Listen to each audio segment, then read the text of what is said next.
Hola, hola, pues bienvenidos nuevamente a una charla más, estas charlas de La Cacerola Podcast. Recuerden este espacio en donde vamos a decir lo que todo mundo piensa y nadie comenta, o lo que todo mundo comenta y nadie piensa realmente. Y el día de hoy, invitadas de lujo, Tamara Soto. ¿Cómo estás? Tan bienvenida al podcast. Gracias, Diego. Muy bien, ¿cómo estás tú? Muy bien, mira, aquí echando el cafecito, el chismecito. Y pues nada, digo, sin más preámbulos, yo estoy seguro que ustedes ya conocen muy bien a Tam, pero vamos a conocerla un poquito mejor. Tamara, artista, multidisciplinaria, platícanos un poquito, ¿qué andas haciendo ahorita? ¿Qué es de Tamara? A ver, platícanos Muy un bien. poco. Pues yo inicié todo este tema respecto al arte, pues como todos, desde que estábamos muy chiquitos. Y pues bueno, fue pasión que sí se me quedó y pienso yo que se me va a quedar durante toda la vida. Ahorita, pues este año realmente hice mi segunda exposición, o sea, como por organización meramente mía. Qué chido. Espero cerrar el año con otra. No aquí en Zacatecas, va a ser externa, pero justo eso, o sea, estamos haciendo expos y eso como en general, pero pues en lo personal, pues seguimos como en búsquedas de procesos creativos y hablando de los temas que nos interesan. Qué chido. Qué interesante todos los... A ver, vamos por partes. Platícame un poquito de esta última expo que armaste, que estuviste trabajando, qué se expuso, qué obras tuvieron en la exposición, cómo se fue tejiendo todo el tema de esta exposición que tuviste. Muy bien, pues bueno, para abril de este año estuvimos en Ciudad de México apoyando a Gustavo Villagrana, que es uno de los artistas de aquí de Zacatecas. Él hace también arte conceptual y se dedica al andar también. Entonces, pues estuvimos ahí un rato en Ciudad de México, lo hicimos en la Galería de Arte La Obrera. Es una galería que nace por iniciativa de Arturo Negrete. Arturo de Negrete es uno de los mejores serigrafistas de México. Entonces, pues bueno, él quería iniciar con ese proyecto, invita a Gustavo porque ya había colaborado con él y ha sido maestro de él. Entonces, pues nos fuimos allá a echarle la mano a Gus. Pues ahora sí que mi equipo y mi pareja respecto al tema curatorial es Joaquín Trujillo. Entonces, pues estuvimos por allá apoyando como a Gustavo. Anterior a esto, ya de autoría mía, fue la exposición que hizo la Cure MX en la Policlínica, donde se invitaron, o bueno, fuimos, un grupo de 37 artistas aproximadamente, donde un poco dialogamos con el espacio y estuvimos entablando como discursos a partir de él. ¿Cómo ves? Qué chido. Oye, es que me entra una duda. Tú eres curadora de arte. Sí. Pero el arte en sí mismo es Inmenso. arte. O sea, es todo un universo y de gamas y de vertientes y de cosas muy, muy, muy distintas, inclusive las unas de las otras. Pero de entrada, o sea, ¿cómo se pudiera catalogar? Es decir, digamos que, pues no sé, se me ocurrió y digo, esta taza es arte. Yo hice una escultura de esa taza. ¿Cómo? O sea, más bien, ¿cuál es la chamba o cómo es el desenvolvimiento y toda esta metodología de un curador de arte? O sea, pues a mí me dicen curador de arte y yo me imagino a alguien así viendo obras diciendo, sí, está muy bonito. No sé, pero no sé, o sea, por ejemplo, un curador de arte, ¿cuál es su función? O sea, como validar, certificar, o sea, honestamente no sé bien de qué va, pero pues platícanos un poquito. Pues un poco en el tema como del arte sí pasa esto, ¿no? Que una institución es la que te legitimiza, o sea, es la que dice, ok, o sea, tu obra entra, tu obra no.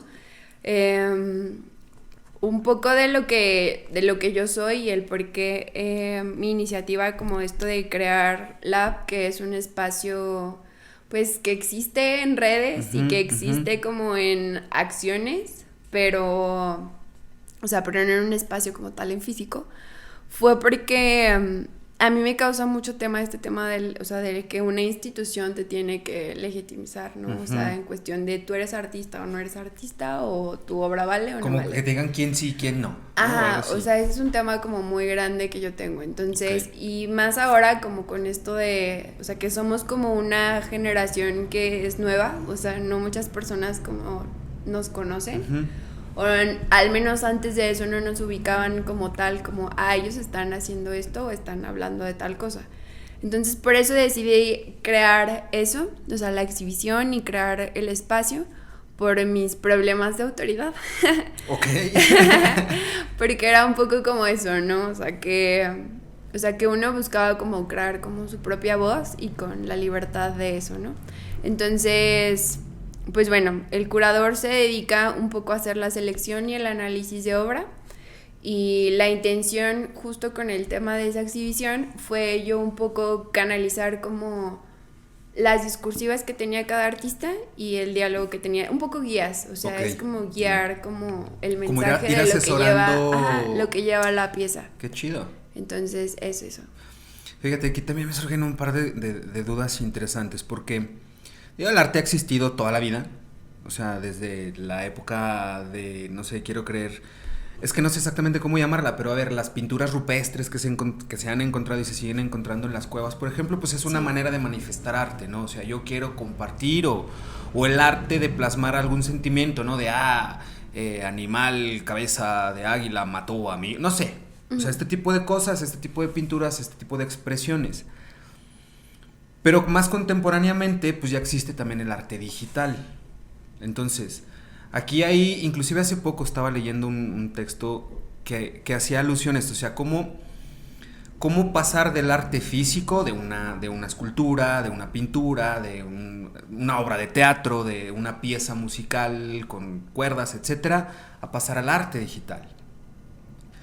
¿El arte digital y el arte físico pueden converger a gusto chido o se manejan como con cuestiones totalmente diferentes? Porque honestamente yo no sabría, digo, de entrada no sabría cómo calificar a la mejor o cómo seleccionar o preseleccionar alguna obra física, pues mucho menos en digital. Más puntualmente la pregunta, ¿existen ciertos parámetros como, o sea, no sé, un checklist, por ejemplo, o algún parámetro para decir, esta pieza de arte se cataloga en un arte físico y va bajo esta vertiente metodología, y esto que es arte digital, indistintamente de lo que sea, va bajo cierta metodología, o todo va, o cómo se selecciona, se filtra? Sí, o sea, sí está paralelo, o sea, sí catalogas, o sea, sí inicias con esto como de, ok, este cumple como ciertos rangos, entonces check se va como esta parte del tema físico, como viceversa del tema digital, ¿no? Pero lo interesante como de lo contemporáneo llega a estos puntos donde los dos pueden converger, ¿no? Que es un poco la propuesta como del arte en este momento, o sea, que ya el arte un tanto es inmersivo, o sea, ya no tanto es como seguir en la contemplación, sino el tú ya vivirlo.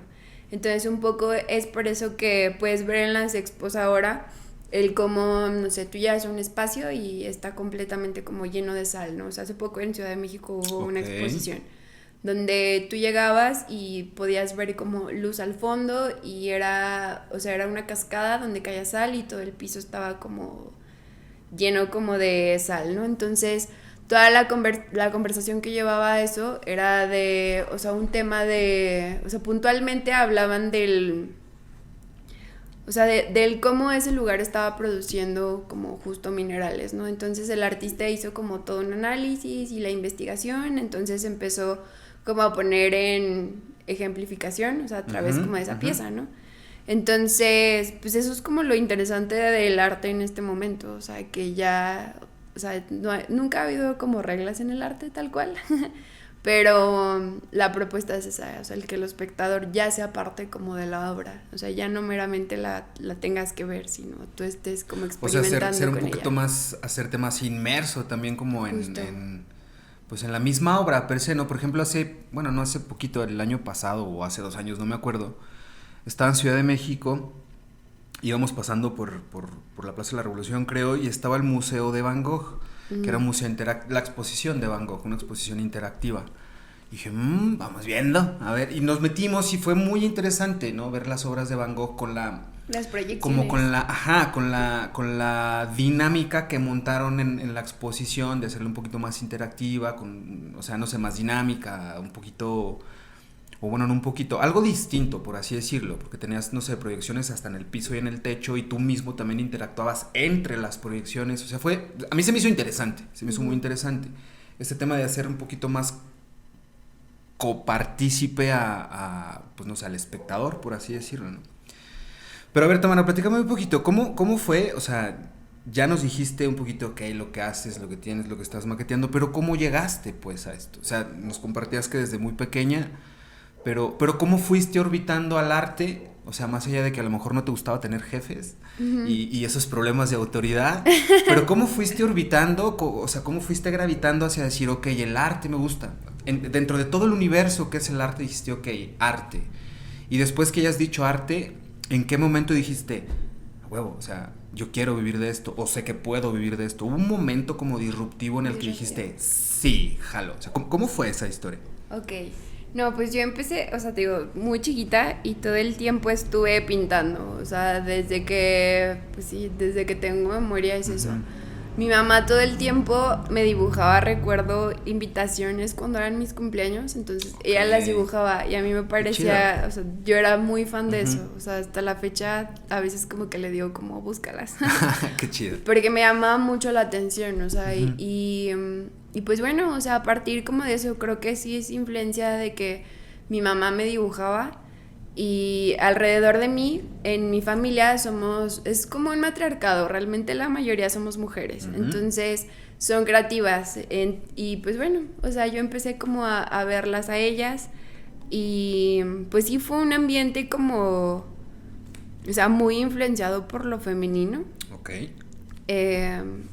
Tanto en procesos como de, no sé, de alimentación, o sea, la cocina, el tema como del cuidar como la naturaleza y todas esas cosas. Entonces, pues sí, o sea, siempre fui como la artistilla de la familia, o sea, siempre me tenían ahí como haciendo esas cosas, o las manualidades, o esas cosas. Entonces, pues ya cuando estuve para entrar a la carrera, toda la vida dije que quería ser diseñadora de modas. Y después de eso, pues nada, o sea, después me dijeron que había aquí artes, o sea, una carrera de arte, y ya fue cuando dije como de, puede ser. Entré primero a diseño y comunicación visual y no me gustó la carrera porque pues iba más enfocada a otros temas que yo no buscaba. Entonces me salí, o sea, decidí salirme, hablé con mis papás. Yo creo que ese fue el momento como disruptivo, porque me acuerdo que llegué a la escuela y me inscribí yo sola y... A la de arte. A la de arte. Ajá. Y llegué con mis papás y fue como de que, oigan, quiero salirme, me acabo de inscribir a artes, ¿no?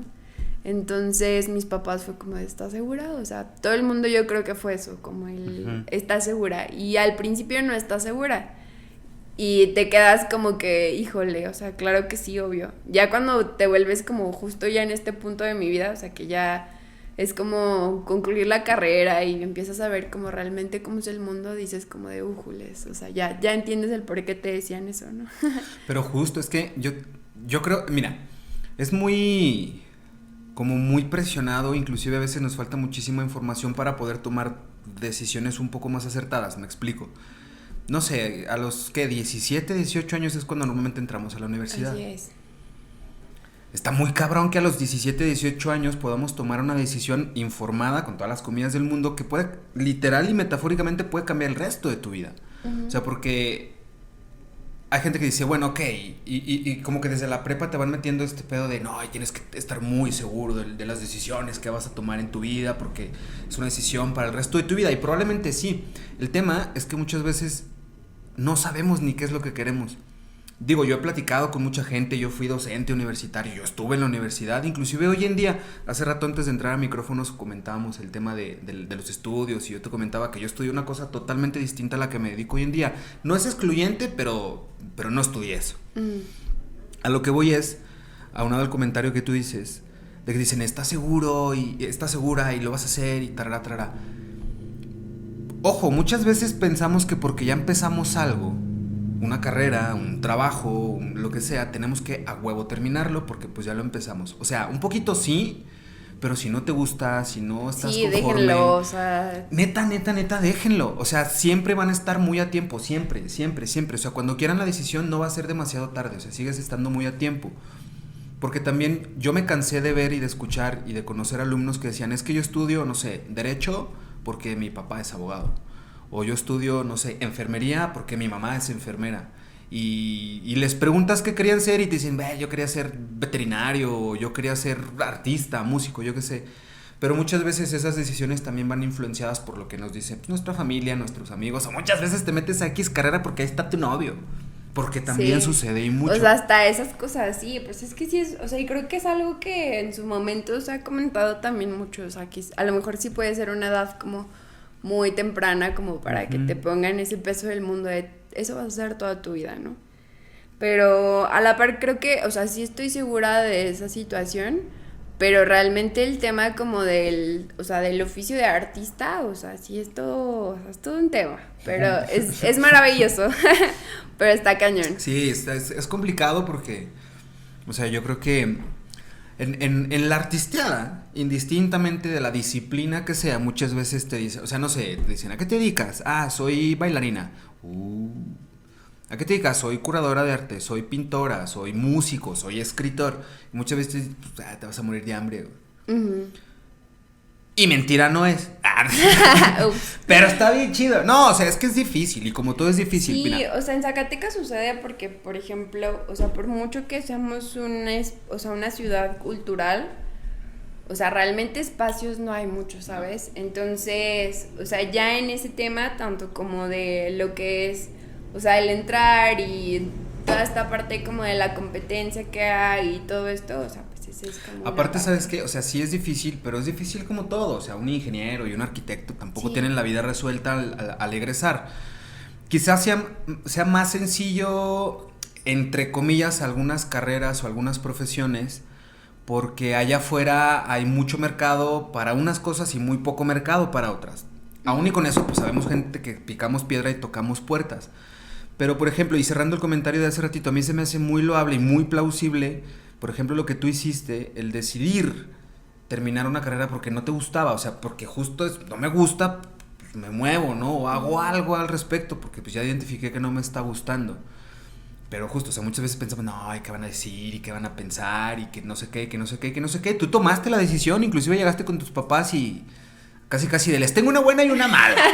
Así, la mala es que ya no estudio, pero la buena es que voy a estudiar otra cosa. Sí. Pero qué chido, y eso muchas veces eso es lo difícil, ¿no? El decidir y si me va mal, o sea, es como un salto de fe inclusive, ¿no? Porque no sabes qué va a pasar. Pero pues me imagino que pasaron cosas muy chidas, o sea, es decir, tomaste una decisión.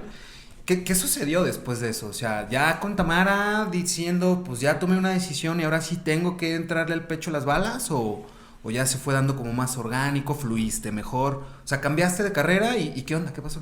Pues fue maravilloso, o sea, honestamente sí, o sea, no puedo decir que me arrepienta como un segundo, no, realmente no. O sea, pues estuve, o sea, en la escuela durante los 3 años, la pandemia sí nos interrumpió, o sea, ya en el tema como de titulación y lo último, pero realmente, o sea, la universidad fue una muy buena etapa de mi vida, aprendí un chorro, o sea, realmente en temas de, o sea, de estudios, creo que son muy buenos maestros los que tiene la universidad. Entonces, pues partiendo de eso, o sea, tú empiezas a abrir como tu mente y tu camino y empiezas a justo a hacer cosas, ¿no? Entonces, yo inicié haciendo una exposición justo en la calle Hidalgo. Estaba antes un lugar que se llamaba La Tuna del Arte del Objeto. Okay. Entonces, ahí sí mi primera expo como individual, yo estaba chica. ¿Eran obras tuyas? Sí, eran piezas mías. En ese momento yo estaba trabajando temas con que yo quería como dejar el lienzo y poder pasar como otro tipo de formatos, ¿no? Okay. Y estudiaba mucho este tema del cuerpo, o sea, del cómo tu cuerpo tiene la capacidad infinita de 10,000 cosas, ¿no? Entonces decidí hacer piezas con varios modelos donde yo hacía como una intervención corporal, entonces hice body paint sobre ellos y también hice un poco como de, pues medio les aventé muchas cosas, pero ellos pues experimentando, ¿no? Al final justo, del día. Sí, justo, entonces articulé esas piezas, se exhibieron también los bocetos de cada modelo y pues sí, ese día inauguré mi primera expo, fue en marzo del 2018, creo. Hace 4 Más añitos o menos, por ahí. sí. Qué chido. Sí. Platícame un poquito, Tamara, ¿cómo es tu proceso creativo? O sea, ok, indistintamente de la pieza que vayas a realizar, o sea, ¿cómo es tu proceso creativo? O sea, platícanos un día en la vida de Tamara trabajando, o sea, te levantas, te echas, no sé, un cafecito, te pones a escribir, te pones a pintar. Cuando quieres crear algo, ¿de qué partes? Pues, mira, te puedo compartir que en su momento, o sea, yo voy mucho a este tema como de lo inmersivo. O sea, en primera quise como entrar a mí y después como el partir a otras cosas. Cuando yo estaba en tercer semestre de la universidad, recuerdo muy bien, ese también es como de los momentos que digo, fueron como parte de mi vida crucial. Tuvimos una clase, ¿no? Donde en ella nos decían que teníamos que armar piezas y que cada pieza tenía, pues era como tu trabajo final, ¿no? Y ya empezabas a formarte un poco más como a lo que querías ver como artista. O sea, uno entra y todavía como que un poco sigues viendo como a los grandes, como sumamente grandes y quieres ser como ellos, ¿sabes? Pero en esos puntos ya estás como buscándote a ti y saber tú el que quieres ser, o sea, más allá como de imitar a alguien más. Sí, digo, esa referencia de quien ya está trascendiendo quizá un poquito más y agarrar caminito, ¿no? Sí, justo. Entonces, pues bueno, a mí me interesaba mucho este tema como de lo performativo y o sea, iba inclinado mucho al tema de lo del cuerpo, este tema de lo performativo. Entonces, pues bueno, estuve buscando como maneras de como introducirme a mí misma, o sea, sí es como una cuestión medio filosófica. Ajá. Una de mis referencias en ese momento, pues era como yo turbo fan de esta Marina Abramovich. Y había otro artista que se llama Héctor Falcón, donde, por ejemplo, él es mexicano y todavía es joven, bueno, no muy joven, pero sí es joven. Él hizo una pieza con anabólicos donde mostraba, por ejemplo, o sea, durante 40 y tantos días convirtió su cuerpo de una cosa a otra cosa como el mismo, súper distinta, el mismo, o sea, y ese es un poco de mi búsqueda, o sea, que el arte tú lo vives. Entonces tú eres como la pieza, ¿sabes? Entonces Héctor comienza con eso, o sea, empieza a hacer como, o sea, piezas con su propio cuerpo, que es un poco lo que Marina hace. Hace unos cuantos años, ella es una pieza que es conocida, donde ella sobre una mesa pone unos cuantos artefactos que son como para provocar dolor y otros para provocar placer. Entonces la pieza constaba en que ella estaba expuesta, o sea, en la sala, completamente desnuda, entonces las personas llegaban y podían tomar el artefacto que quisieran. Entonces, pues ella un poco como, no sé, o sea, al principio le ponían una flor en el cabello o cosas como tranquilas, ¿no? En cuanto pasaban las horas en el museo, empezaron como a aglomerarse más personas y a hacer como más actos como de dolor, ¿no? Como de realmente ella no está como haciendo nada, ni protegiéndose, ni nada. Entonces hay una parte donde en el registro de ese acto se ve como alguien le corta con la espina como de la rosa, como una parte como del estómago y como cosas así, ¿no? Y se ve como ella llora y ese tipo de cosas. Entonces a mí me parecía fascinante como el nivel de exposición que tenía como de ella misma, ¿no? Como persona. Perdón que te interrumpa. ¿Hay algún, ¿cómo decirlo? O sea, pragmáticamente, a posteriori de la exposición, ¿hay algún parámetro de medición? Me explico. Me hace ruido porque, por ejemplo, palabras más, palabras menos, pero en España había un artista, es que no recuerdo el nombre, soy pésimo para los nombres, pero el tema era como un tipo de experimento, que a posteriori del experimento era más bien como probar un punto, pero sobre nosotros. O sea, no como tal de la ejecución de la obra, sino de lo que nosotros hacíamos con la obra. Sí, como una hipótesis, con el experimento. ¿no? Ajá. Y estaba medio raro y me llama la atención porque, por ejemplo, dices al principio, pues que la florecita y que la caricia, y ya después, porque, ojo, somos una basura como especie, la neta. O sea, como seres humanos somos unos hijos de puta y se dice y no pasa nada. Entonces al principio, sí, que no sé qué, pero vemos la oportunidad y damos el chingadazo. Sí. Pero también actuamos mucho, o sea, este experimento del que te estoy hablando habla mucho del cómo nos dejamos ir, uno, por mimetismo y dos, por borreguismo, si tú quieres. El experimento era muy sencillo, era tipo como una sala de espera de algún consultorio, por así decirlo. Había gente leyendo revistas, había cuadros, había pinturas, pero en determinado tiempo, o sea, cada, no sé, 40 segundos sonaba un pitido, pip. Y cuando sonaba ese pitido, 3 personas se levantaban, se ponían de pie, o sea, haciendo lo suyo, se ponían de pie y luego se sentaban. Llega una persona nueva a la sala de espera, al consultorio, El primer pitido, pues como que se saca de onda, ¿no? Dice, ah, cabrón, pues sabe. El segundo pitido vuelve a ver, dice, ah, caray, todos lo están haciendo. Y al tercer pitido también se levanta. Y empieza a imitar a los demás. Entonces, la médula pues era como lo que estaban observando ellos, o sea, como la exposición de arte en pinturas, en fotos que habían puesto en la sala de espera, para ver también cuál era como la reacción que ellos tenían hacia eso, porque digamos, es que no recuerdo bien, pero digamos que era una sala de espera de un dentista, por ejemplo, y había cuadros de fetos abortados. Vale.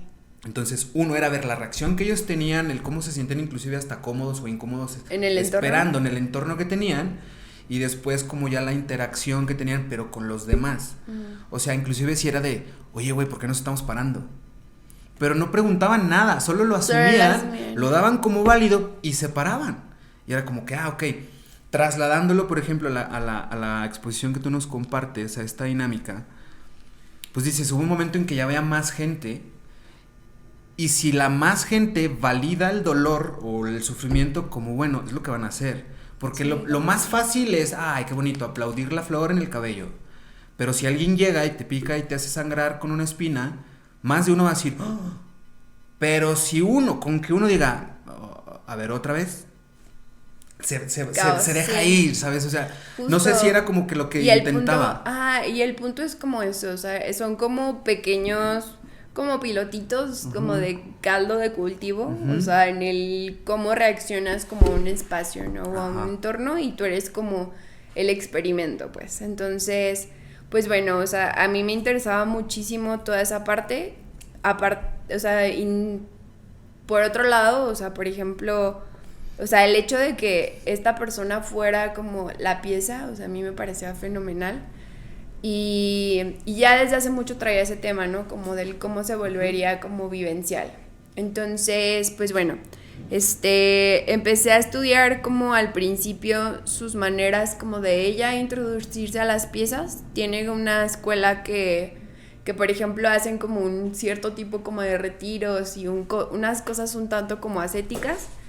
Y ese tipo de cosas a mí me llamaban la atención. Entonces empecé a crearme mi propio método. Okay. Y poco a poco empecé a dejar cosas, o sea, en un inicio dejé de salir con mis amigos.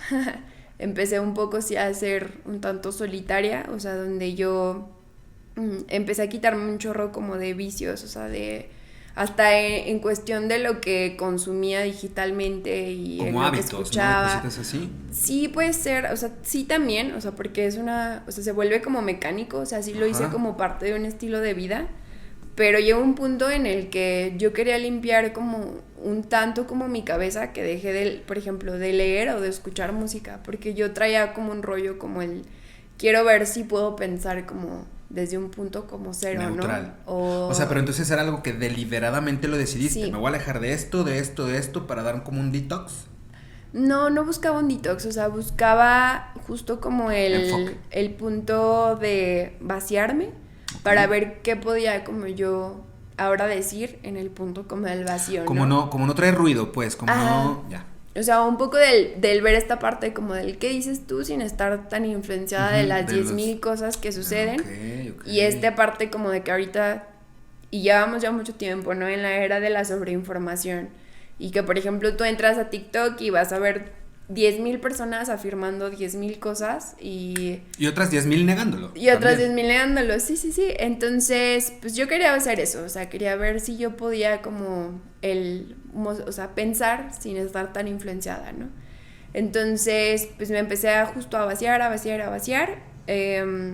Cuando estaba chiquita tenía prácticas también como, o sea, como medio raras. Por ejemplo, estaba en la escuela y era como me gustaba dejar como de hablar porque yo sabía que cuando pasaba eso, yo escuchaba mejor lo que decían las otras personas, entonces como que me parecía como súper padre, ¿no? Cuando yo era niña. Es que creo yo que muchas veces tenemos, porque también nos han programado de esa manera, no es ni siquiera nuestra culpa.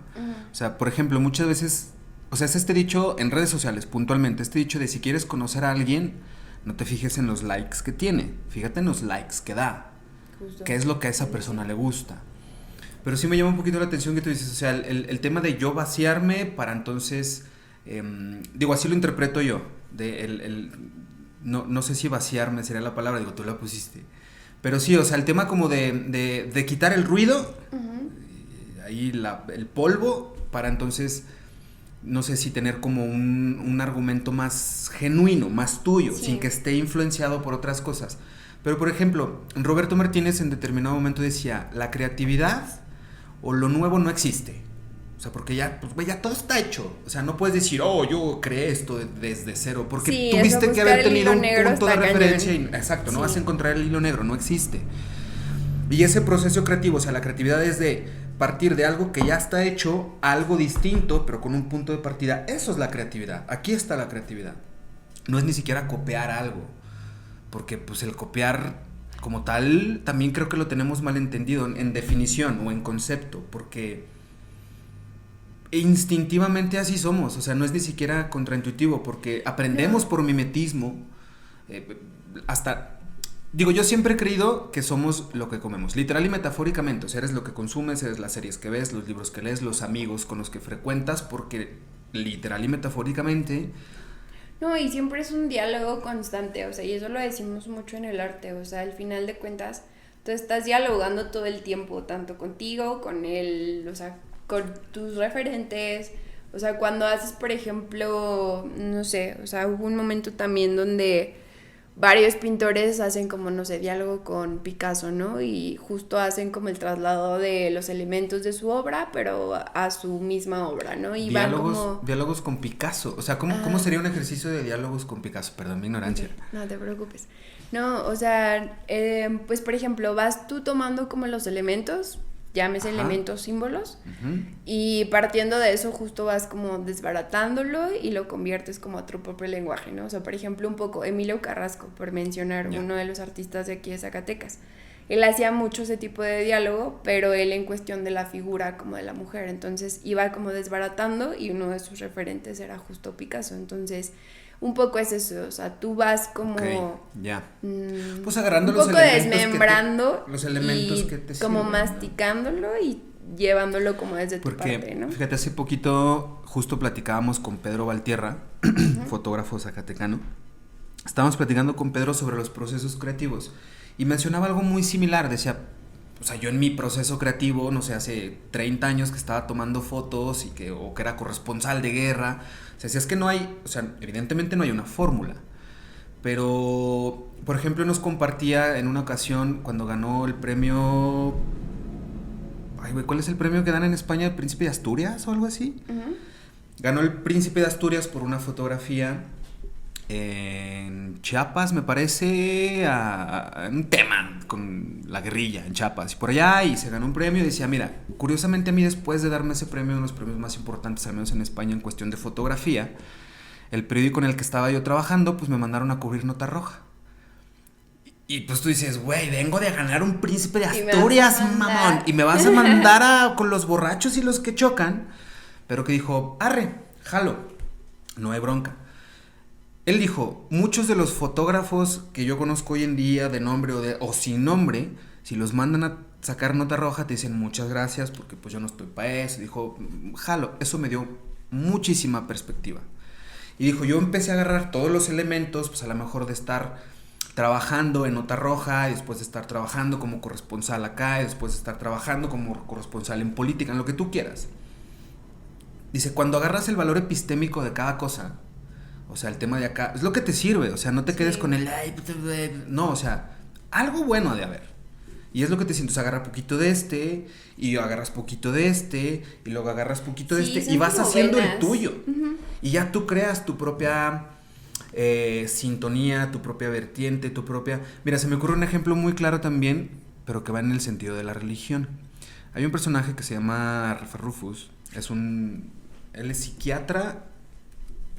Es médico general, es psiquiatra y un chingo de cosas. Es una persona muy preparada. Y cuando él estaba pequeño, cuando tenía, no sé, 10 años que iba a hacer su confirmación, hizo su primera comunión, iba a hacer su confirmación, se empezó a documentar, empezó él mismo a hacerse ciertas preguntas y dijo, nah. Entonces él va con su mamá y le dice, oye mamá, fíjate que yo no me quiero confirmar. Su mamá así como, ¿por? Le dice, mira, todo cool con la religión católica. O sea, está bien chida, mira, aquí dicen esto, dice, pero no mames, ya viste el budismo, el cristianismo, el yihadismo, dice, nada en contra de los católicos, todo cool. Pero dice, pero el más. yo, no, o sea, es que él decía, el yo confirmarme en la religión católica es negar todas las demás. Y dice justo, imagínate como si fuera el arte. Es el yo confirmarme en el teatro y negar la danza, la fotografía, la gastronomía. Dice, no hombre, todos están bien chidos, todos están muy chidos, no todos me sirven a mí, pero yo puedo agarrar poquito de cada uno y hacer lo mío. Dice, pero el yo confirmarme en algo es negar todos los demás, y todos los demás también están bien chidos. Entonces, me hace como lo mismo que decía Pedro Valtierra en su momento, ¿no? Es de, nada en contra de ir a cubrir nota roja, nada en contra de ir a cubrir nota política, pero si agarro como que lo que me sirva de cada uno y luego lo bajo y veo y puedo hacer algo bastante interesante. Sí, justo, o sea, pues es que uno va como absorbiendo, ¿no? Y también va una parte como de este rollo de la abstracción. O sea, tú lo puedes hacer en cualquier cosa, o sea, y en cualquier momento. Y eso es como lo divertido y lo padre en el arte, o sea, porque también tú te conoces en los espacios, ¿no? O sea, uno de los temas que a mí también me gustan como creativamente es este tema del espacio, ¿no? Y que tú eres diferente, o sea, dependiendo como del ambiente en el que estés, ¿no? Entonces, a mí me gusta como justo eso, o sea, explorar entornos y a partir de ese construir como diálogos. Entonces, un poco el procesito es ese, o sea, se crea como abstracción y después conceptualización y comienzas como a maquinar las piezas. Qué chido. Pues es que básicamente es partir de nada para intentar hacer algo interesante. Sí. O sea, algo abstracto. Ok, esta pared verde. Bueno, ustedes no la están viendo verde, pero esta pared verde y luego empiezo, ok, y luego voy bajando, voy acomodando, voy maqueteando para hacerlo. Tamara, ¿tienes algún parámetro de éxito? Es decir, ¿bajo qué parámetros más bien mides o no mides el éxito? O lo mides como tal, ¿no? Porque digo, el éxito como tal, como palabra, es muy, muy, muy amplia y la definición que tiene cada quien o el concepto, pero tú tienes un concepto de éxito y si lo tuvieras, ¿cómo lo mides? Y en el arte, pues, no sé, creo que es más difícil todavía, ¿no? Pero ¿hay algún parámetro de éxito con el cual te sirvas para medir tú? Yo creo que con el tema como del estudio y el encuentro con el otro, o sea, a mí el encontrarme con las personas es como lo maravilloso que existe. O sea, cuando pasó esta parte de la expo que hicimos en el hospital, o sea, creo que aparte como de el conocimiento que yo tuve, que también era esta parte el que te mencionaba en un inicio, ¿no? Que quería como estudiar lo que ellos estaban haciendo, el por qué los estaban haciendo y cuál era su visión. O sea, sobre todo estar como trabajando con ellos, o sea, fue súper bello. O sea, al final de cuentas, ese era como uno de los objetivos en ese momento. O sea, cuando teníamos como pláticas respecto a eso, yo decía como el ok, o sea, al artista hay que aprenderle en vida, ¿no? O sea, por algo está hablando como de lo que quería hablar. Porque siempre pasa esto, o sea, de que hay un gran artista y hasta es póstumo cuando es aplaudido, ¿no? Cuando realmente tienes ahorita aquí a un Juan Carlos Villegas, o sea, hay un chorro de artistas, o sea. Pero paradójicamente, no sé si es una misma programación que ya tenemos nosotros, pero paradójicamente hay mucha gente que piensa que si no te mueres no trasciendes y que ocupas fallecer o morirte para trascender. Inclusive, mira, hay un libro que se llama La negación de la muerte de Ernest Becker, en donde plantea estas tres cosas. O sea, el ser humano como tal tiene, digamos, como tres maneras de querer perpetuarse y trascender. La primera es la religión. Sabes de que, pórtate bien y vas a vivir eternamente en el cielo o en el infierno, según sea el caso. La religión. La segunda es el arte, el tú querer imprimirte en el arte para trascender. O sea, al día de hoy seguimos citando a Shakespeare, ¿sabes? O muchísimos artistas que al día de hoy siguen estando muy vigentes, pero que tuvieron que morir para poder trascender. No sé, Van Gogh se me ocurre. Y la otra son los hijos. El nosotros querernos imprimir en nuestros hijos para seguir trascendiendo. Cuando nosotros moramos, pues se queda mi hijo y luego su hijo del hijo del hijo. Pero en síntesis, digo, no les quiero spoiler el libro, pero en síntesis es pero al final del día nadie se va a acordar de ti, güey. O sea, va a llegar un punto, sí, ok, cientos de años después seguimos citando a Shakespeare, pero Shakespeare en algún momento va a dejar de estar vigente. El arte que se hizo en su momento nuestros hijos o la religión que quieres vivir eternamente, son las maneras que nosotros tenemos para darle sentido a ese sinsentido que es la muerte, el querer trascender. Y el arte, sin duda, pues es una manera muy bonita, inclusive, de trascender. ¿Qué pretendes hacer tú con tu arte, Tamara? Platícame. O sea, el día de mañana, ¿qué quieres hacer? ¿O qué huella quieres o pretendes dejar con tu arte? Pues en un inicio yo creo que es el tema del presente, o sea, realmente todo mi arte responde al tiempo, o sea, lo que estés viviendo como en ese momento y lo que está pasando, o sea, yo le respondo como al tiempo, ¿no? O sea, para mí el presente lo es todo. Creo que no he pensado como en la idea de trascender. No sé si soy como muy impositiva en ese aspecto, o sea, donde digo como pues nada pasa y ni modo. Entonces creo que es eso, o sea, es el presente, o sea, sí, todas mis piezas llevan como a ese tipo de cosas, ¿no? O sea, hace poquito, durante esa exposición, una parte de las piezas que para mí fue mi favorita de las que he estado haciendo, fue un libro que encontramos justo en ese mismo hospital. Okay. Cuando estuvimos como hablando del hospital, eran como temas como de enfermedad, como temas de dolor y todo esto que acuna como la idea de un hospital, ¿no? De tú acudes al hospital justo para eso, para que te arreglen, ¿no? Y siempre hay este tema como del, pues la agonía un poco y también temas como de muerte y ese tipo de cosas, pero... ¿Qué es lo que permea, pues, como con esos sitios, no? No, y aparte pasaba, ¿no? Que llegábamos y era como del, híjole, la vibra se siente rara. Sí, claro. Pero... genuinamente no, o sea, yo no fue algo que sentí, ¿sabes? Entonces, sí suelo ser como súper intuitiva y la mayoría del tiempo no me equivoco. Entonces, esa pieza, yo estaba ya casi como al final, porque duré 1 año y medio trabajando ese proyecto. Entonces, cuando ya estaba en el encuentro como de eso, pasa, ¿no? O sea, abrimos una puerta, porque también pasaron cosas bien extrañas. Abro una puerta y parece que la vida me tenía como la respuesta, ¿no? O sea, había un libro que era un diccionario, creo que era de los años 70, un Larousse así, hecho ya, o sea, en muy malas condiciones, pero muy bonito. Y en ese Larousse tenía unas postales y la postal era como un niño, ¿no? Que como tipo de los dibujos como de Preciosos Momentos, esos que en su momento fueron... Sí.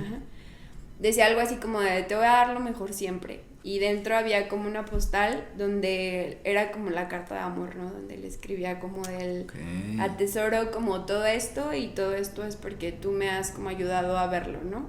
Entonces, un poco para mí era importante el mostrar que, ok, si hubo enfermedad, si hubo dolor, probablemente hubo mucha muerte y pudieron pasar 10,000 cosas en ese espacio, pero pues también hubo como hilos que iban a un tema como de amor en el espacio, ¿no? O sea, no sé si se lo habrán regalado a alguna enfermera o a alguna secretaria o alguna doctora o no sabemos como de dónde vino, pero pues era como claro que era un objeto que estaba con afecto, ¿no? Sí, claro. Entonces, pues a mí eso me pareció súper maravilloso y me pareció muy bello, entonces...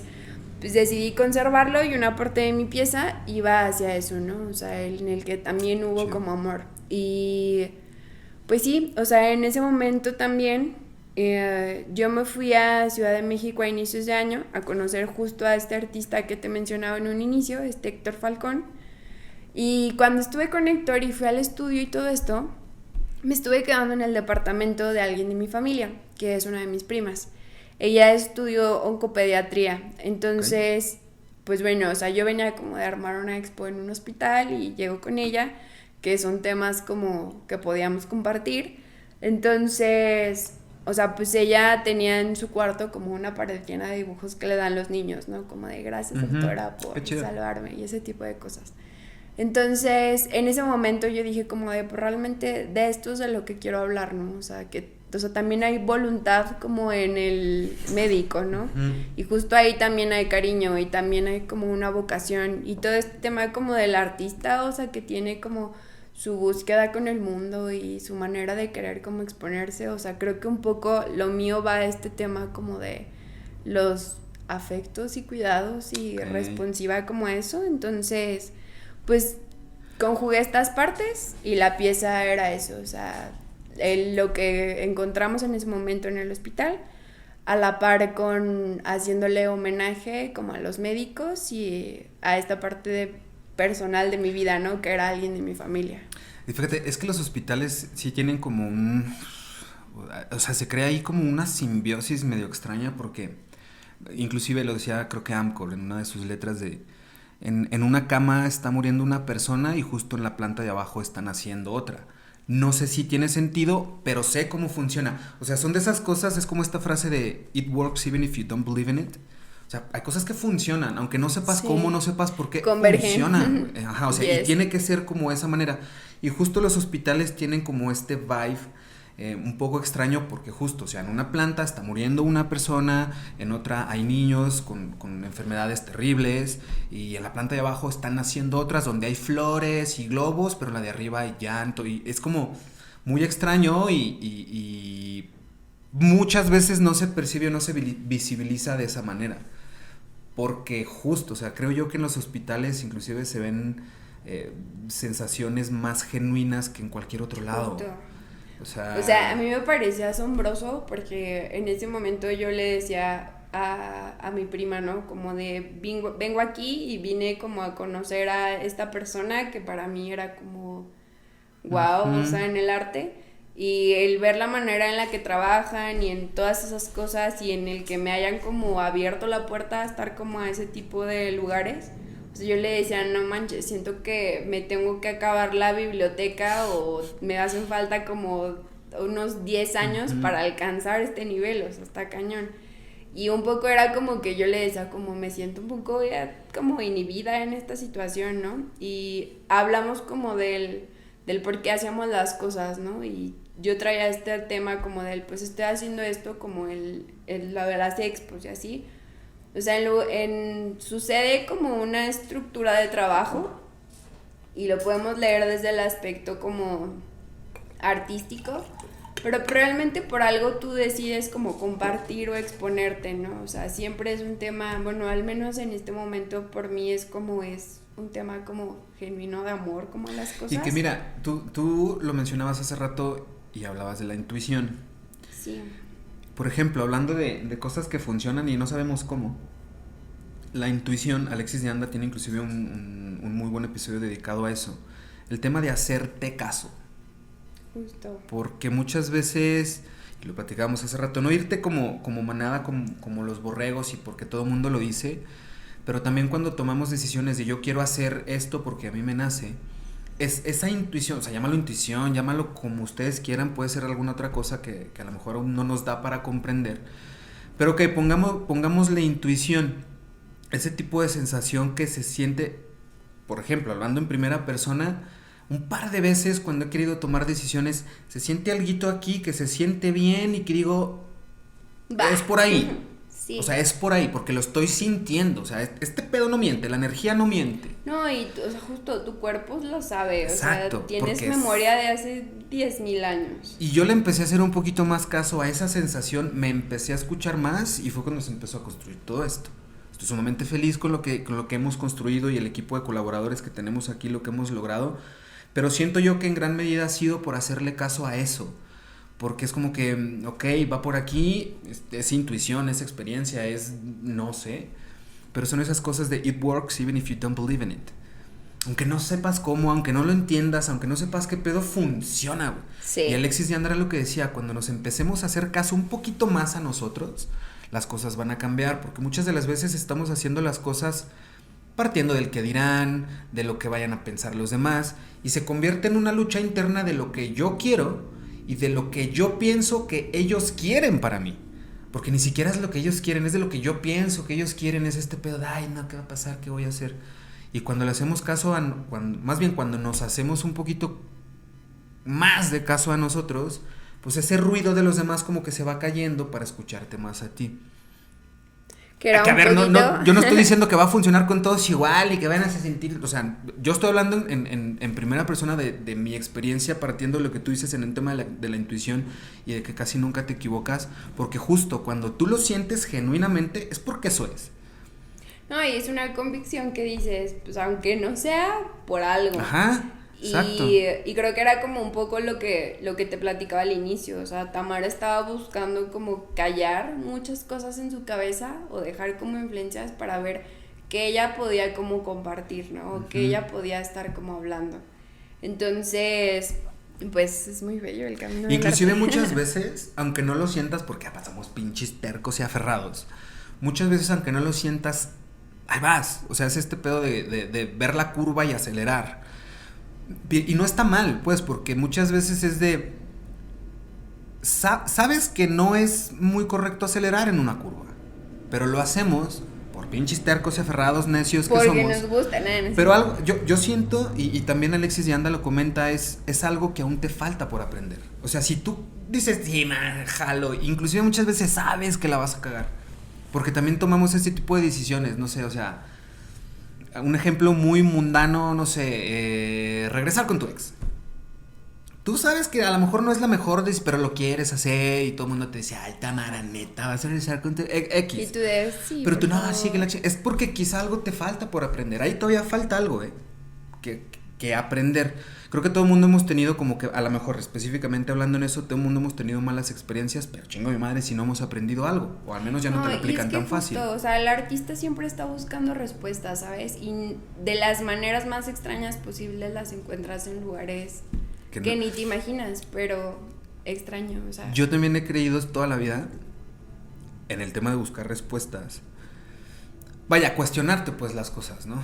No nada más asumir y dar por válido, como el pitido de hace rato, ¿no? De pip y me paro, es como, primero, oye, ¿por? O sea, ¿va a pasar algo si no me paro o me puedo quedar sentado? O sea, pero sí cuestionarlo, no darlo por hecho, darlo por válido, asumirlo, porque todos lo están haciendo, yo también lo voy a hacer. Al menos yo así soy.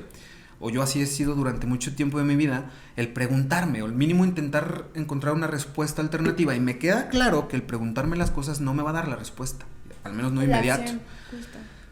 Pero el preguntarme algo no va a encontrar respuestas, pero va a hacer que me formulen más y mejores preguntas. Y al yo querer darle respuesta a esas preguntas es donde yo siento que avanzo. Pero el intentar cuestionar un poquito las cosas y no asumirlo y darlo por válido, porque...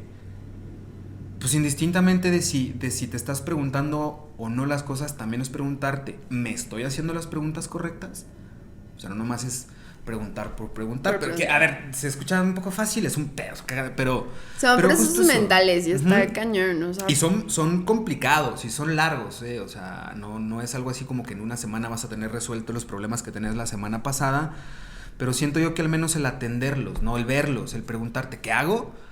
Ya vas de gane, o sea, ya el preguntar algo y querer darle respuesta a esa pregunta, pues ya es empezar a mover algún tipo de engranaje distinto, ¿no?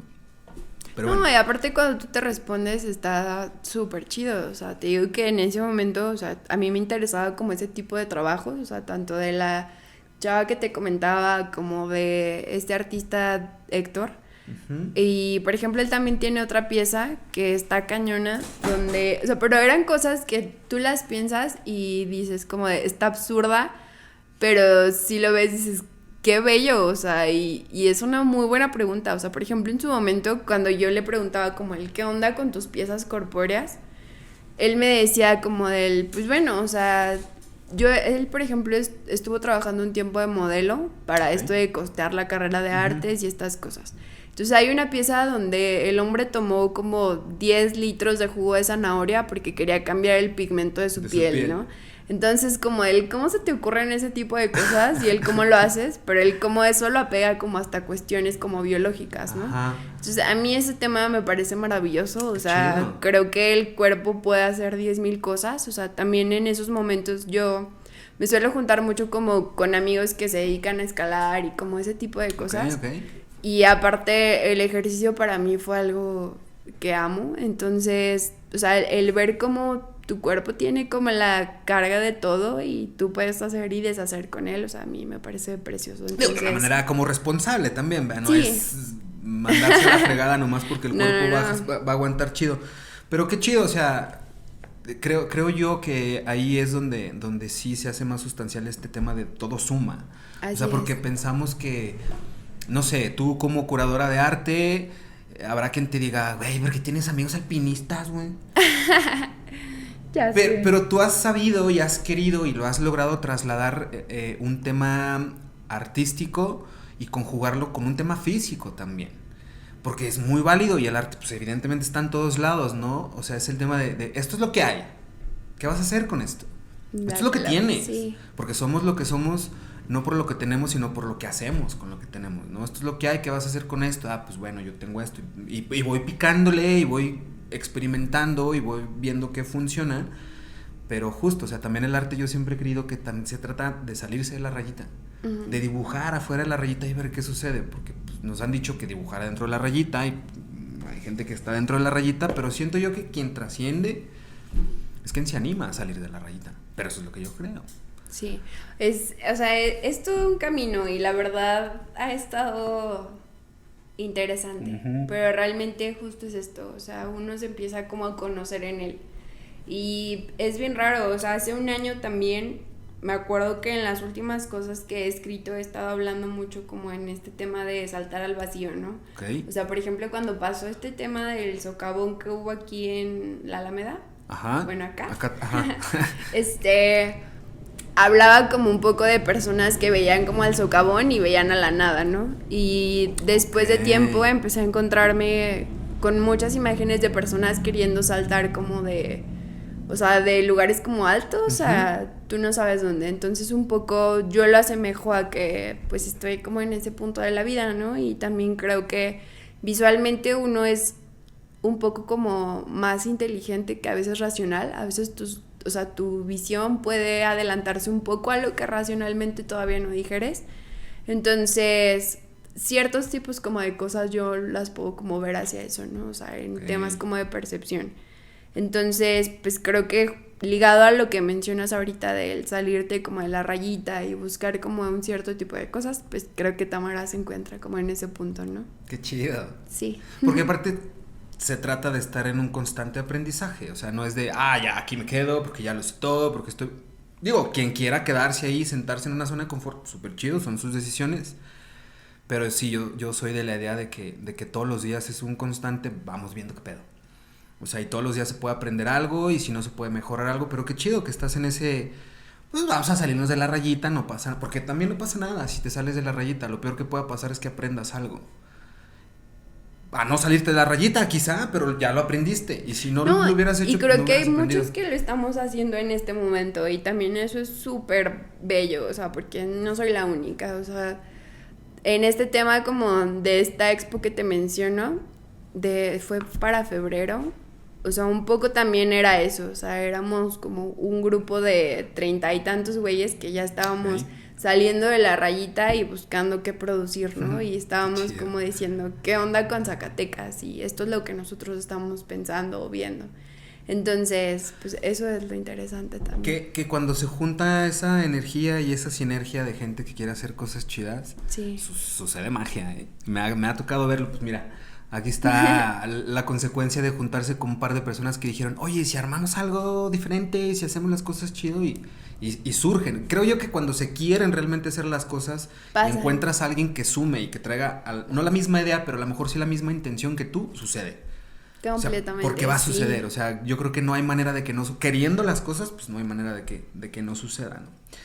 Oye, Tamara, ya para ir finalizando un poquito la entrevista, te vamos a hacer una pregunta que siempre se la hacemos a todas las personas que se sientan en esa sillita. Es una pregunta súper sencilla. ¿Cuándo fue la última vez, Tamara, que lloraste de felicidad? Ayer. Qué chido. Nice. Sí, eres una persona que... Y no por ser chillona, pues, me explico, y siempre me gusta explicarlo. Hace rato te comentaba que yo 100% soy fiel creyente de que somos lo que comemos, literal y metafóricamente. O sea, lo que consumes, las series, las películas, los libros que lees, los amigos que tienes. Pero también eres lo que desechas, eres lo que sacas, eres lo que sueltas. Y para mí, una forma muy tangible de desechar ciertas cosas es llorar. Yo creo que es la manera que tiene nuestro cuerpo de tangibilizar las emociones. Las emociones no las podemos tocar, las lágrimas sí. Y más allá de un ejercicio de lagrimeo en nuestros ojos y de humectación, el hecho, yo creo que todo el mundo, no sé si tú, pero muchos de nosotros sí hemos tenido, o sea, esta lloradita que terminas y dices, respiro. Cabrón, qué bonito pensamiento. Vámonos. Y yo en determinado momento, hace un par de años, me di cuenta de eso. O sea, yo fui como deconstruyéndome muchas cosas que yo traía para construirme de nuevo en lo que me empezaba a funcionar a mí. Y entrar en contacto con mis emociones. Vaya, no entrar en contacto, más bien no hacerme menso con lo que yo sentía. O sea, si estaba enojado, si estaba triste, si estaba feliz, si tenía miedo, si estaba enamorado, lo que tú gustes y mandes. Yo hice un acuerdo conmigo mismo de decir, no está chido este pedo. Porque antes era muy hermético. Siempre he sido muy chillón. Últimamente más, o sea, lloro por cualquier cosa y no tengo un pedo. Aparte, post pandemia, la vida es dura. Entonces, por muchas otras situaciones, el punto es que muchas personas piensan que nada más de tristeza se llora. Bullshit. Entonces, y es más, estamos educados de que si vemos a alguien llorar es de, ay, ya no llores, pobrecito, no llores, ya, vente. Pues yo veo algo llorar y le dice, cabrón, sácalo, güey. ¿Quieres un hombro? Tengo dos, papá. ¿Quieres un abrazo? Vente. O sea, el permitirse vulnerabilizarte. También, claro. Pero no porque estés triste te vas a ver vulnerable, porque también se llora de felicidad y de angustia y de dolor y de nervios y de temor. De muchas cosas tu cuerpo tiene la manera de manifestar, porque es una manera en que lo hace palpable, tangible, no nada más el decir, ay, estoy triste, o ay, tengo miedo. Entonces, qué chido pues que tú sí te permites eso. Hay mucha gente que no se lo permite y está cool pues, tampoco se trata de andar llorando todo el tiempo y de ser un libro abierto y estar en junta y espérenme, dejen llorar un ratito. O sea, no, evidente como todo, hay un momento, hay un espacio, o si la lloradita y a dormir, o llorar mientras te bañas para que nadie te vea, yo qué sé, pero yo sí pienso y yo sí recomiendo que se avienten su lloradita de vez en cuando porque descansas, al menos. Y te limpias, pero qué bonito pensamiento, no lo había pensado, o sea, tal cual así liberador, creo que sí. Es que sí liberas, ¿sí o no? Sí. O sea, sí es como que, o sea, te sientes más a gusto porque, pues para mí es sacar, pues. O sea, es sacar, y estás triste, estás angustiado, pues bueno, que permítete sentirlo. O sea, inclusive a veces aquí en el estudio con los colaboradores, si yo estoy molesto, si estoy triste, algo, yo sí les digo, oigan, estoy molesto. Y estoy molesto por esto, o es mi pedo y al rato se me pasa, o estoy molesto porque sucedió esto, pero vamos arreglándolo, pues. Pero no hacerse que tienes nada. Porque sí tienes algo, ¿sabes? No, y aparte te vuelves como rígido, ¿no? Siempre entre más acumules, más cargas. Entonces sí. No, y eso se va haciendo una bola de nieve, sí. Y pesa. Pero eso eventualmente ya no va a caber. A mí me pasó eso. O sea, yo, no sé, hace 4 o 5 años era muy así. Estaba pasando por cosas muy complicadas y se fue haciendo una bola de nieve, no cupo, y ese pedo tronó. Y cuando tronó de la peor manera y puta, me caí en depresión y sucedieron muchas cosas y yo dije, no está chido. No está chido, bye. Nada está chido. Entonces, pues yo actúo en consecuencia, ¿no? Y mi terapia y mis procesos, que pues cada quien tenemos los propios, pero yo así lo veo, pues, o sea, yo sí soy, o al menos yo, está muy personal, yo sí soy bien chillón y a veces voy en el carro y así, una rolita, yo qué sé. Pero tú ayer lloraste de felicidad, qué rico. Sí, en la noche, fue muy bello.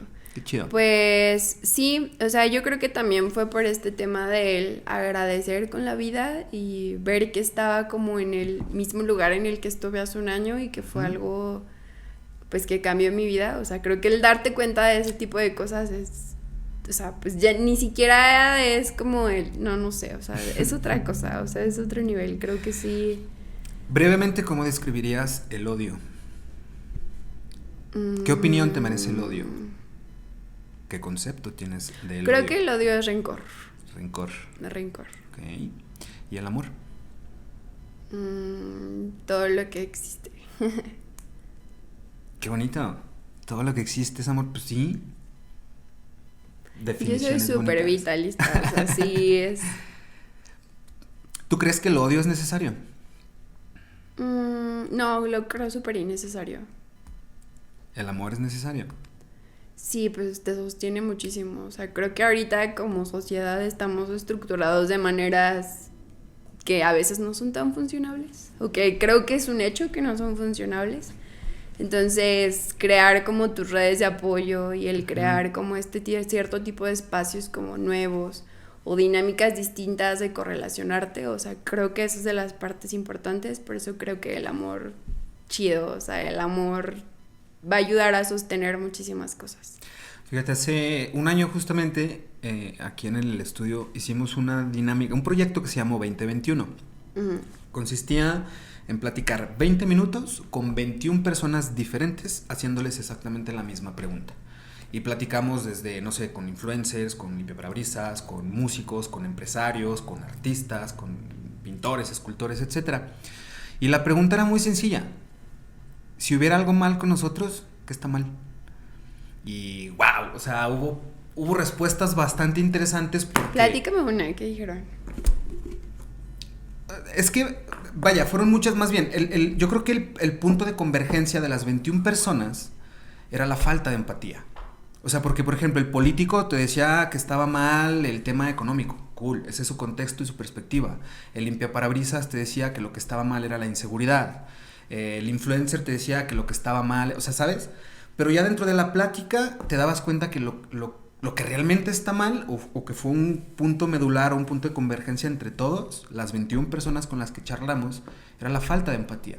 Ni siquiera falta de amor. Dinámicas. Era falta de empatía, era pues el ser empático, ¿sabes? Porque si navegamos con banderas, o sea, no se trata de andar toda la vida en esta filosofía estoica de... O sea, también sí, pero, o sea, es que ni ¿cómo es el dicho? Ni tanto ni que alumbre, tanta, ni no sé ni... qué. Porque Ajá. si estiramos mucho la liga, o sea, si te vas por el estoicismo, pues la filosofía del estoicismo consiste en practicar la indiferencia hacia lo que tú no puedes controlar. Entonces, pues es como que, ok, no me voy a estresar, no vas a, o sea, cool, qué bueno, pero tampoco podemos ser omisos con nuestro contexto. Tampoco nos podemos hacer pendejos a lo que está pasando a nuestro alrededor o el núcleo social en donde estamos. Entonces, el amor siempre permeó en las charlas, no era falta de amor, pero sí era falta de empatía. Y falta de empatía literal, mira, el otro día yo estaba viendo en el semáforo una persona que ayudó a cruzar a una viejita a la calle y dije, huevo, qué bonito, cabrón. Porque esa es la falta de empatía que nos falta. Y aparte es como súper sencillo, o sea, es como de, güey, no te costaba nada cómo hacerlo. Entonces, exacto. Creo que ese tema de lo que te menciono como de las dinámicas, digo, es que de verdad, o sea, es bien chido el ver cómo te relacionas con los demás, ¿no? Y el visibilizar las cosas también, porque, por ejemplo, una de las síntesis que nos dejó ese proyecto es algo que no se puede ver, es algo que no se puede corregir. Es más, no porque esté mal, que tenga que estar bien, sino porque siempre se puede hacer mejor. Siempre las cosas se pueden hacer mejor. Sí. No porque estén mal, no están mal, pero se pueden mejorar. Entonces, era como ese tema, el darnos cuenta de que, pues sí, muy individualistas nos creemos y chingada, pero solos no podemos, ¿eh? Y en la persona que piense que puede solo y que va a crecer solo y que va a triunfar sola bajo los términos de éxito y de triunfar que ustedes quieran, pero si yo lo veo así, la persona que piense que puede hacerlo solo está equivocada, o al menos se va a tardar mucho más que alguien que pide ayuda, ¿no? Lo que sea que eso signifique. O al menos que sea ermitaño y que solo exista él en su propio como mundo, pues bueno, pero pues creo que la soledad a veces no está tan... Mira, no estamos ni diseñados para estar solos, ¿eh? O sea, como especie ni siquiera estamos diseñados para estar solos, o sea, no podemos, pero está bien, digo, hay personas que sí son muy reservadas, muy individualistas, muy celosas, no lo sé, qué chido, pero bueno, mi punto de vista es que solos no podemos, entonces, pero pues cada quien. Tamara, qué rica plática. Muchas gracias, Diego. Tamara, ¿dónde te podemos encontrar para quien quiera conocer tu trabajo, para que sepa lo que haces, el arte que estás haciendo, todo lo que... ¿Qué onda? ¿Dónde te podemos encontrar? Pues en Instagram tengo como Tamara Soto Archive. En ese me pueden encontrar. Ahí está todo mi trabajo que he estado haciendo de obra. Es una recopilación como desde mi primera como exposición hasta últimos trabajos. Y pues nada, también tenemos Lab, que es el espacio curatorial. Y también tenemos un colectivo donde estamos vendiendo arte, entonces pues sí, ahí estamos. ¿Alguna página o algún lugar donde podamos encontrar tanto a Lab como al colectivo? Es @LabQMX, @Tamara Soto Archive, y el otro es, híjole, es que lo acabamos de decir. Ahí en las redes sociales tanto de TAM como de Lab pueden igual darse una vuelta. Ahí píquenle, suscríbanse. Bueno, no suscríbanse porque no tiene canal de YouTube, ¿o sí? No tenemos. Bueno, pero sí tiene las páginas en Instagram para que sigan a Tam, para que vean las cosas tan chingonas que está haciendo, para que le den ahí también seguir a Lab y vean todo lo que... Porque, a ver, una de las maneras yo creo que más sencillas, más fáciles y encima gratis que tienen ustedes de apoyarnos a nosotros que somos creadores de contenido es eso. O sea, un like, compartir el trabajo, que más gente lo vea y les cuesta 2 segundos y 3 clics. Entonces, justo. Pues eso, yo los invito a que pasen por ahí a las páginas, al perfil de Tamara, de Lab, que le den like, que sigan el trabajo que esté haciendo, que le comenten, oye, está bien chido. Que lo compartan, por supuesto, porque pues si no somos nosotros, ¿quién, chingado? Entonces, pues eso, pásense para que conozcan las cosas tan interesantes que están haciendo. Y Tam, ¿qué sigue? ¿Algo que se venga? Gracias. ¿Algo que quieras anunciar? ¿Alguna próxima expo? ¿Qué onda? Sí, vamos a tener una en noviembre también en Ciudad de México. Entonces sí, esperamos publicar próximamente para que demos como a conocer quién va a ser el artista. No es una exposición personal, o sea, realmente yo la voy a curar. Ok. Yo la voy a curar y pues próximamente van a conocer. Es un artista de aquí de Zacatecas que también nos vamos a llevar a México. Pues ahí está, miren, para que estén bien al pendiente de Tamara y lo que andan haciendo, para ver cómo va a quedar la exposición y nos vamos a México a echarle porras ahí a la expo. Sí, muy bien, los esperamos. Tamara, pues muchas gracias, riquísima la plática, es tu estudio, son tus micrófonos, regresa cuando quieras. Mil gracias. Muchas gracias. Y muchas gracias también a todos ustedes que nos estuvieron viendo, que nos estuvieron escuchando. Recuerden, quiéranse mucho, quiéranse un chingo, pero cuídense un poquito más. Y nosotros nos vemos y nos escuchamos en un episodio más de La Cacerola Podcast. Y listo. Bye. Chao, chao. Listo. Bye.